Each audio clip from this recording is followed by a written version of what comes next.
আসসালামু আলাইকুম ইব্রান। সম্প্রতি এক অভিনব কায়দায় আমাদের হাতের থাকা নর্মাল স্মার্টফোনটির অ্যাক্সেস হ্যাকাররা নিয়ে নিতে পারে। শুধুমাত্র আমাদের হাতের স্মার্টফোনটিতে একটা ফোন কল আসবে এবং ফোন কলটি আসার সাথে আমরা যখন রিসিভ করব তখনই আমাদের হাতের স্মার্টফোনটি হ্যাক হয়ে যাবে বা আমাদের ফোনের সকল সিকিউরিটি সিস্টেম ব্রেক হয়ে যাবে। তারা কিন্তু খুব সহজে আমাদের ফোনের সকল অ্যাপসের অ্যাক্সেস নিয়ে নিতে পারবে এবং কি পাশাপাশি আমাদের ফোনের যে লক সিস্টেম সেটিও তারা জেনে ফেলবে। এতে করে আমাদের যে ক্ষতিটা হবে, আমাদের ফোনে যদি কোনো প্রকার মোবাইল ব্যাংকিং থেকে থাকে সে সকল মোবাইল ব্যাংকিংয়ের অ্যাপসের অ্যাক্সেস তারা পেয়ে যাবে। এর মধ্যে উল্লেখযোগ্য হচ্ছে নগদ, বিকাশ এবং উপায় বা বিভিন্ন ধরনের মোবাইল ব্যাংকিং যে সকল অ্যাপস রয়েছে সে সকল অ্যাপসের অ্যাক্সেস তারা পেয়ে যাবে এবং তারা কিন্তু চাইলে খুব সহজেই এই সকল অ্যাপস থেকে তারা টাকা হাতিয়ে নিতে পারে। তো ভিউয়ার্স, দুইটা নাম্বার থেকে আমাদের ফোনে ফোন কল আসবে, এই বিষয়টা নিয়ে জাহাঙ্গীর আলম ভাই এসআই মহোদয় খুব সহজে একটি ভিডিও তৈরি করেছেন। তার উল্লেখযোগ্য একটা পার্ট আপনাদেরকে তুলে ধরার চেষ্টা করতেছি।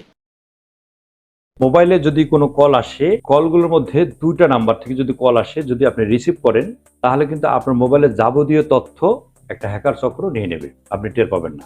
আপনার মোবাইলে যদি নগদ অ্যাকাউন্ট করা থাকে সেটাও জেনে যাবে, আপনার মোবাইলে যদি উপায়ের অ্যাকাউন্ট থাকে সেটাও তারা নিয়ে নেবে। অর্থাৎ আপনার মোবাইলে যদি ব্যাংকিং কোনো অ্যাকাউন্ট থাকে তারা এমনিতেই তারা নিয়ে, যদি ফোনটা রিসিভ করেন তাতেই তারা নিয়ে যাবে।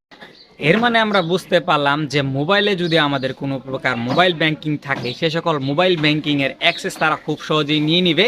এক কথায় বলা চলে তাদের মূল টার্গেট হচ্ছে আমাদের হাতের স্মার্টফোন, আর এই স্মার্টফোনটিতে থাকা সকল মোবাইল ব্যাংকিং এর অ্যাক্সেস যদি তারা পেয়ে ফেলে তাহলে কিন্তু খুব সহজে আপনাদের মোবাইল ব্যাংকিং এ থাকা সকল টাকা তারা খুব সহজে হাতিয়ে নিতে পারে।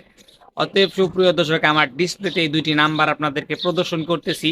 এই দুইটি নাম্বার থেকে যদি আপনাদের ফোনে কখনো ফোন কল আসে তাহলে কখনো আপনারা রিসিভ করবেন না। প্রথম যে নাম্বার থেকে আপনাদের মাঝে ফোন আসতে পারে তা হচ্ছে প্রথমত শুরু হবে প্লাস দিয়ে এবং 99 প্রথমে থাকবে, তারপর হচ্ছে বাকি নাম্বারটুকু থাকবে বা অগোছালো একটা নাম্বার থাকতে পারে। এবং দ্বিতীয় যে নাম্বার থেকে কল আসতে পারে সেটি হচ্ছে প্লাস দিয়ে শুরু হবে 92, তারপর হচ্ছে অগোছালো একটা নাম্বার বা যে কোনো নাম্বার থাকতে পারে। তার মানে হচ্ছে সর্বপ্রথম যে ডিজিটগুলো থাকবে প্লাস দিয়ে শুরু হবে 99 এবং প্লাস দিয়ে শুরু হবে 92। এই দুইটা নাম্বার থেকে যদি আপনার ফোনে ফোন কল আসে তাহলে আপনারা যেটা করবেন, কখনো তাদের ফোন কল রিসিভ করবেন না, পারলে এসব নাম্বারকে ইগনোর করে কেটে দিবেন, তাহলে আপনারা শুরু করে রাখবেন। তো এভরিওয়ান, এই ছিল আজকের ভিডিও। আজকের ভিডিওটি প্রচুর পরিমাণে শেয়ার করে দিতে হবে, কেননা এই বিষয়টি আমাদের প্রত্যেকেরই জানা উচিত, যাতে করে আমাদের ফোনের সকল অ্যাক্সেস অন্য কারো হাতে না পড়ে যায় বা আমাদের মোবাইল ব্যাংকিং থেকে টাকা পয়সা না হারাতে হয়। তো ভিডিওটি পুরোপুরি দেখার জন্য অসংখ্য ধন্যবাদ।